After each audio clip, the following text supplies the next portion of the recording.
चलो। नमस्कार साथियों, अभी हूँ किसी एक गांव में और गांव में मैं रास्ते से जा रहा था तो देखा कि यहाँ भंडारा चल रहा था। श्रीमद् भागवत कथा की हजारों की संख्या में श्रद्धालुओं को यहाँ जलपान कराया जा रहा है। यहाँ गांव के बहुत सारे बड़े बूढ़े हैं, ग्राम पंचायत के प्रधान भी यहाँ उपस्थित हैं। इन लोगों से बात करने को और जानने का प्रयास करता हूँ, क्योंकि जब धर्म की बात आती है और सनातन की बात आती है तो कहीं ना कहीं इस तरीके के आयोजन बहुत बढ़ चढ़ के लोग हिस्सा लेते हैं। और उसी कड़ी में हमारे साथ बहुत सारे लोग हैं, इन लोगों से बात करने को और जानने का प्रयास करता हूँ। सर, ये जहाँ मैं खड़ा हूँ कौन सा गांव है? ये नंगला तुला गांव है, विकास खंड करेल है। ये आयोजन जो चल रहा था श्रीमद् भागवत कथा का, कितना समय हो गया, कितने टाइम तक चला? ये 7 दिन इस कार्यक्रम चला है, श्रीमद् भागवत कथा का प्रोग्राम। और ये 7 दिन कार्यक्रम चला है। ये बहुत अच्छा श्रीमद् भागवत कथा का कार्यक्रम। हम लोग ये क्षेत्र में, समाज में, ये एक दूसरे तीसरे चौथे पांचवें गांव में प्रोग्राम होता रहता है। जी। एक सवाल आपसे, सनातन की जब बात आती है, आपने देखा कि भगवान श्री राम का मंदिर बन रहा है और कल प्राण प्रतिष्ठा का कार्यक्रम है, किस तरीके से देखते हैं?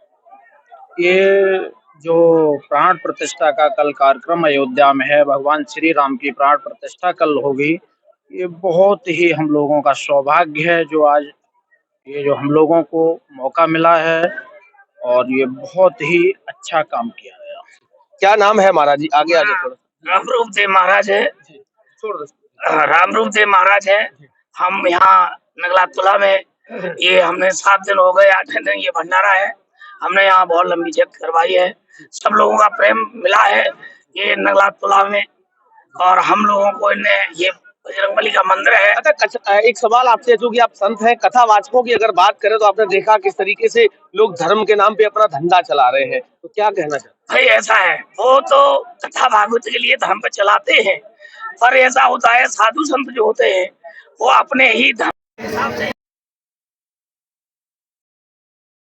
भगवान श्री राम के भक्त रहे हैं हनुमान जी, उन्होंने सुख दुख में हमेशा उनका साथ दिया है। अगर सामाजिक स्तर की बात करूं, दृष्टिकोण की बात करूं, तो आपसी भाईचारा कहीं ना कहीं खत्म होता दिख रहा है। नहीं, ऐसा कोई बात नहीं है, भाईचारा नहीं खत्म होता है। भाईचारा हम साधु संत जो है वो भाईचारा खत्म नहीं होने देते हैं, वो प्रेम देते हैं। हम जो है, हम यहाँ आ गए हैं माताएं बहनों में, सब में हमने प्रेम दिया है। प्रेम देने से लोगों ने इकट्ठा माल किया, धन किया, और आज हम पूरी। कहाँ के निवासी हैं? करेल। इस तरीके के आयोजन कब से हो रहे हैं यहाँ पे? यहाँ हर साल ही प्रोग्राम होते हैं। कितने वर्षों से हो रहे लगातार? और करीब 8-9 साल हो गए। इस तरीके के आयोजन मैंने देखा बहुत सारे गाँव में, बहुत सारे। तो लगातार मेरे साथ बने रहिए, पूरी श्रीमद् भागवत कथा का स्वरूप आपको दिखाने का प्रयास करूंगा। कथा के आयोजन के पूरे संरक्षक हमारे साथ हैं। महाराज जी, क्या कार्यक्रम था पूरा? ये जो भागवत कथा का मतलब ये है कि हमारा कार्य है कि संगठन करना, लोगों में प्रेम भक्ति बढ़ाना, जो आपसी फूटन लोगों के अंदर है, तो एक धर्म के साथ जोड़ करके उन्हें इस धर्म मार्ग में रख करके सब में भाईचारा प्रेम जोड़ना। और ये हमारा कार्यक्रम 240वां कार्यक्रम है। मैं गांव-गांव जाता हूँ, लगभग में अभी तक 57 गांव ऐसे हैं जिनमें विभाजन था, उन लोगों को हमने एक करने की कोशिश की और वो गांव हमारे एक हुए। व्यास गद्दी से और व्यास पीठ से बैठकर किस तरीके का संदेश इस देश के कथावाचकों को देना चाहिए? हमेशा व्यास पीठ से व्यास लोगों को इस भाईचारा, प्रेम, भक्ति, भगवान की भक्ति के प्रति आस्था होनी चाहिए, बुजुर्गों के प्रति सम्मान, माता पिता का सम्मान, भाईचारे का, प्रेम का संदेश पहुंचाना चाहिए। मैं पिछले कई दिनों से देख रहा हूँ, अगर कथावाचक की बात करूँ, स्वामी आधार चैतन्य से लेकर ये छोटे छोटे जितने भी कथावाचक हैं, एक घटनाक्रम चल रहा है, एक दूसरे पे आरोप लगाने का, आरोप प्रत्यारोप का। कोई किसी को शराबी बता रहा है, कोई किसी को 2 पत्नी का पति बता रहा है, बहुत सारी चीज चल रही। क्या ये हिंदुत्व और सनातन धर्म में वाजिब है? नहीं, जो ये बातें जो कर रहे हैं ये एक दिखावा है। बस एक यही है कि पति परमेश्वर का जो रूप दिया है, तो ये तो सत्य है, क्योंकि जब वो उसके बंधन में जीवन रेखा को चलाने के लिए आए हैं तो वो तो ईश्वर ही है। लेकिन जो शराब पीना ये चीज है, इससे क्या है, इससे दुर्घटनाएं हो रही हैं और समाज दूषित हो रहा है, लोगों में फूटन हो रही है। तो इसलिए समाज पर रोक के लिए दारू पर विचार किया। क्या लग रहा है आपको, आसाराम से लेके बहुत सारे संत इस देश में हुए हैं जिन्होंने धर्म के नाम पे अपनी दुकानें चलाई हैं और आज ही बहुत सारे लोग चला रहे हैं, कोई पर्ची निकालता, कोई कुछ करता है। क्या आप मानते हैं कि वास्तविकता ये सत्ता है या फिर लोगों को गुमराह करने का एक षड्यंत्र है? अगर ऐसा काम जो लोग कर रहे हैं तो ये ज्यादा से ज्यादा गुमराह करने का काम कर रहे हैं, क्योंकि ऐसा है कि जो धर्म का कार्य जो चलता है उसमें सिर्फ एक भक्ति भावना और एक प्रेम का संदेश होता है, ये साधना का संदेश होता है। लोगों में जो कुरीतियां जो बुराइयां हैं उन्हें दूर करने का संदेश है।